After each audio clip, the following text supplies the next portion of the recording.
Hello friends, how are you? So today actually we got a call from one of our client regarding we installed a Alpha battery on their house, and they got a call today that all of a sudden their monitoring system is not working. So we came here to check, and I found they have actually recently changed their Wi-Fi modem. So what we're gonna do, I will teach you that if in case if you have these sort of problem in your house, how you can do it easily with the few easy steps, and you can change your Wi-Fi password in the Alpha battery, and then you can resume your services again for a monitoring services.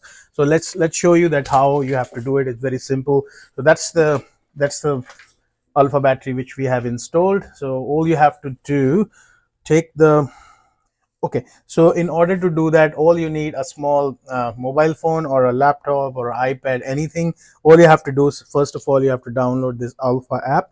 So you go on your Alpha app, which you already have in your phone anyways, and then all you have to do, go on the Me section, and then you go on a Wi-Fi configuration.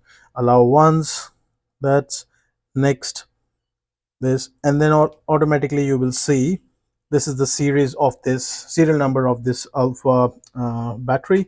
You connect with this, and the password always 1234567 join. And then once it's joined, now it's already joined, now you go back to the app again, do next, allow once,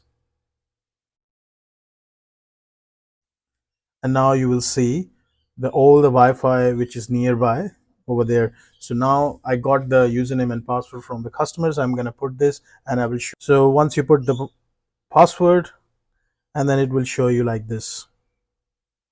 So basically your app actually connecting your home Wi-Fi. So all done. So router successfully configured. What does it mean? Now this battery is again connected to the Wi-Fi, and that's it. Now you can go back to your monitoring system and easily check your monitoring once. So hopefully now you understand how to connect your inverter with the, if you change the Wi-Fi again. So it's with the simple steps which I've just shown you. If you have any question, please put that in the comment. My team will reply you on that one. Till then, thank you so much, and we'll see you in the next video.